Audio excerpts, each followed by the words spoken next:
welcome to the Island Lamb, and I'm Diane. And I am amazed and delighted with the number of viewers that watched my last 2 episodes. I have to say, when I first started, I did watch, to see if anybody was watching. And I noticed, enough numbers that I felt like that, those are my friends and family. And then the numbers went up a little bit and I was like, okay, well, those are the friends and family of my friends and family.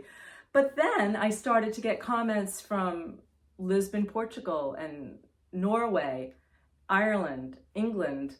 And I realized that I was starting to reach the knitting community, which is really what I wanted. I wanted to connect with that community. I have enjoyed it so much that I just wanted to become a part of it. So thank you. Thank you so much. And if this is your first time, thank you for joining me. And if you want to know each time I'm going to do an episode, if you subscribe, and it's underneath the video on your computer screen, there's a little button that says subscribe, and that's free. You don't have to pay to subscribe to YouTube to see. All it does is let you know if I'm going to be putting up another episode. And I had to learn to do that myself. I was watching all these and I was like, oh, do they have something new on? And I had to keep searching, and then I found by subscribing, I do get a little list of who's up and who's doing what. So I hope that helps.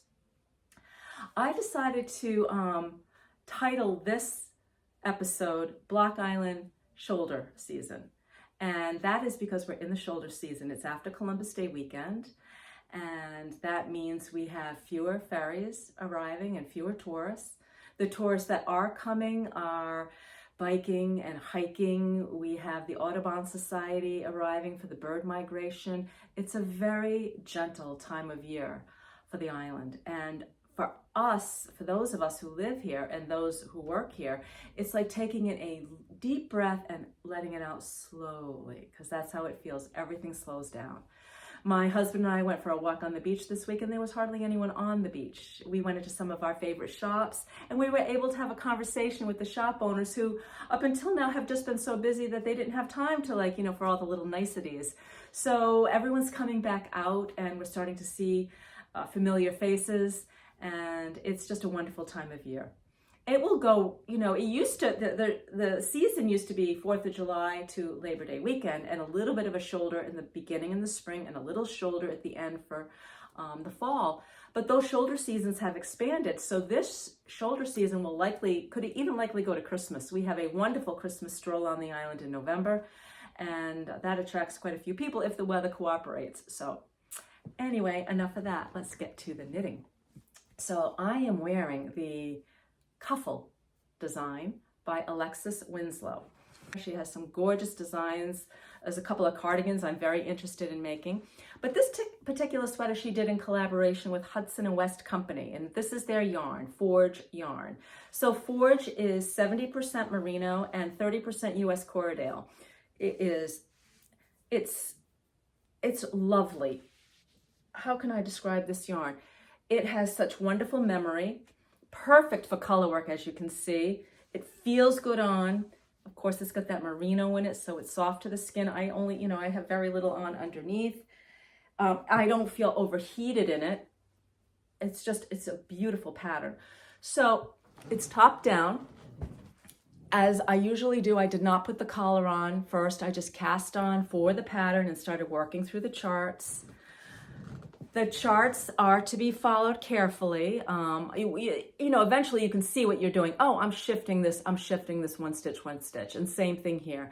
But you do have to pay attention, because as you can see that all of these patterns are not going in the same direction. So you want to know in which direction are you going, and where's my repeat. That's kind of important to watch. The floats, you don't need to catch the floats. You just loosely carry the floats. I will say when I was finished, I saw in a couple of spots it looked a little puckery, but it came out in blocking. So I did carry the white I knit with my right hand primarily, though I have really been spending more and more time working with my left hand, continental, just because I find it's better on my hands, my shoulder, my neck. In this particular pattern, I used the dominant color, the white, in my left hand, and I carried the navy in my right hand, and I just made sure I kept pushing the stitches before I brought the new color over so that I had a nice tension.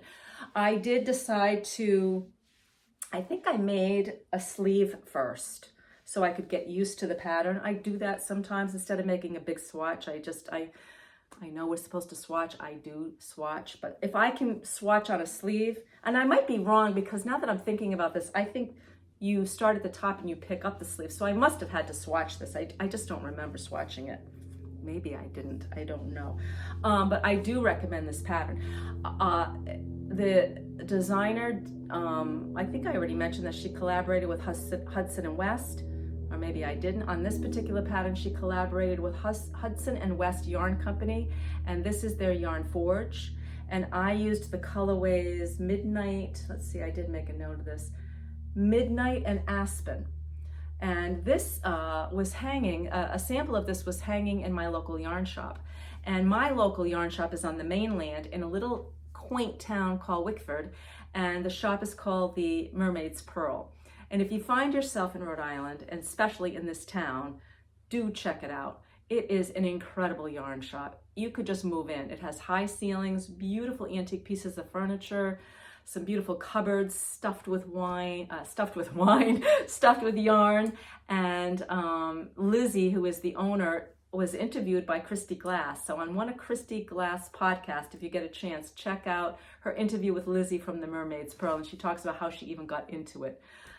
So anyway, I did buy this yarn there, and I love this sweater, and I do recommend checking out Alexis Winslow's patterns on her website, Knit Darling. So for those of you who tuned into my last episode, you might think you're seeing a repeat, but that's because I was showing you my fisherman knit that I made for myself. And I wasn't trying to be matchy-matchy with my husband, but I wanted to make him a sweater, and he doesn't like the sensation of wool on his neck, on his skin. And so I've never made him a sweater. We've been married 34 years, and I think I made him socks. I have made him socks. I think I made him a hat, which he didn't really like because I made it out of wool. And I'm making my husband a sweater. So I found this, I want to go slow because this is a great story. When I started watching Fruity Knitting during COVID, I did it like a marathon. I just couldn't stop. And you know, those episodes are usually more than an hour long. And I fell in love with with Andrea and Andrew. And those of you who watch Fruity Knitting, you know the tragic, sad story that Andrew passed away. But for a long time, I was in total bliss because I went backwards, and I went from episode 1 and worked my way up. In episode 72, Andrea interviews Martin Storey. Martin Storey is a knitwear designer with quite a history, but his more recent history is he's been designing for Rowan, and he is Rowan Knitwear and Rowan Magazine, and he is a prolific knitter.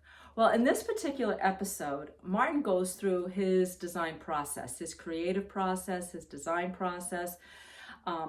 If Rowan is going to launch a collection, he gets told, you know, a description of what this collection might be, and then how he gets himself to the process where he actually has a pattern. And he has tubs and tubs and tubs of materials. And it could be anything. It could be a piece of upholstery. It could be a toy.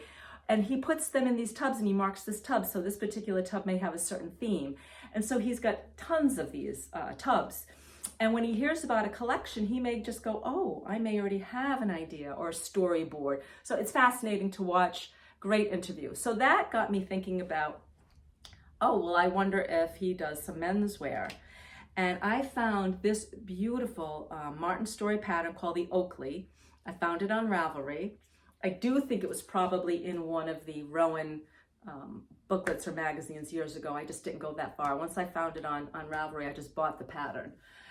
And what I loved, first of all, I wanted to make my husband a turtleneck, not too high, but a turtleneck. I knew I wanted this color. He has blue eyes. And this pattern is made in Rowan's Denim Revive, and it is cotton and recycled denim. So like your jeans.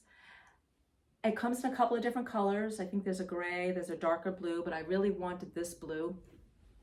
I bought the yarn. I did do a swatch, and I wanted to talk to you a little bit about my swatching process. So I know for a fact in this case, I started doing some swatching for the pattern, because as you can see, there's quite a bit of going on in this pattern. I did swatch a sleeve to see how I was doing. But before I did the sleeve, I just wanted to get a feel for the yarn. So I made this swatch, and I don't remember where I learned this process, but so if the swatch tells you it should be so many stitches for so many inches, you know, we see that all the time, you should be getting 24 stitches to 4 inches. I cast on more stitches than I need, and I knit for more rows than I need. And then when I think I've got something that I can measure, I will run either a thread or some scrap yarn to the dimensions that would create the 4-inch square. And then I measure inside that. And I like that. And I cut out a piece of the tag from the yarn, and I make some notes on it. So I think in this case, and I did bring my glasses up. So anyway, in this case, I write down the needle size that I used. I write the pattern. This is the Oakley, the needle size, and what my gauge was, how many stitches to the inch that I got. So let me get this a little closer so you can see this.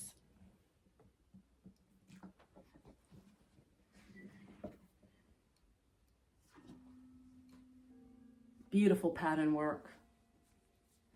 The yarn feels sturdy, like you would expect jeans to feel like.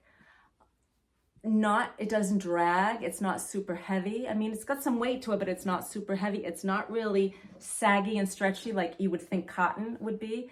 Now, I finished this in the fall of last year. He wore this all through the fall, most of the winter. I washed it after the season so I could put it away for the summer. And it's still in great shape. You do make it in pieces. And similar to my fisherman knit, you've got the seed stitch going on the side, so you can put it together beautifully. Very little seam. The seam is not all that visible because it's inside that stocking knit. And I think I did the same thing. Then I picked up the stitches and I finished the turtle. Oh, you can't see that from there. I picked up the stitches and I finished the turtleneck. So thank you, Martin Storey, for a beautiful design. If you're thinking about making a sweater for your husband, I don't know if, there's the curse, the boyfriend curse. I think after 34 years of marriage, I was safe. I didn't have to worry about the boyfriend curse. And for those of you who don't know what that is if you knit your boyfriend a sweater, the relationship may not last. So I don't know. I think that's kind of funny. So what am I working on? I think the last time we were together, I was telling you about a color work pattern.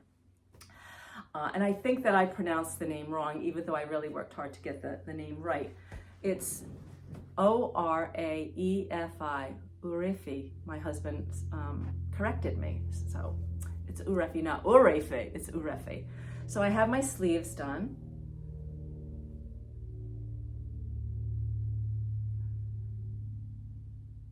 This is Lopi Light in heather black and white. I just cast on for the body.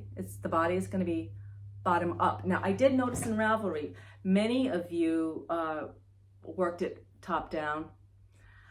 I didn't have the mental bandwidth to think about that at this point right now. So I just decided I'm just going to knit it bottom up. I'll try it on and I'll see how it goes. I'm enjoying this. It's nice to go from, so I'm also working on the MCAL, which we'll talk about in a second. That's on a size 4 needle. Most of the things I've been working on so far have been on a 4 or a 3. So this has been lovely to be on a 7 needle. The rib starts in a 4, but then you're on a 7. And I am doing this in round needles. Round needles. I didn't even do magic loop. I just had a small enough round needle that it was easy enough to work these up. So I plan on going downstairs a little bit later and watching some of the Patriots game and work on the body of this.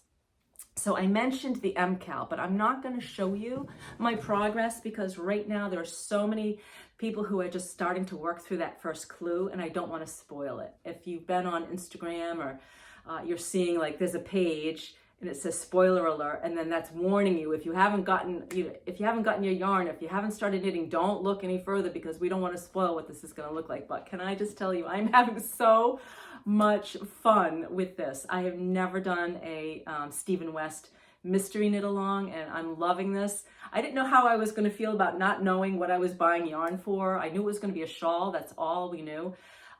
But boy, I'm learning some things that, you know, I never would have thought about. So what a mind that designer has. And I think that's really all I had for you today. As you know, because I've been talking about it incessantly, I am going to be going to Rhinebeck next week. And I hope that I will have some footage, and with all the new skills that my brother taught me, I hope I can share some of that footage with you. And I hope you're enjoying this gorgeous weather in New England anyway. And thank you for tuning in again. Bye-bye.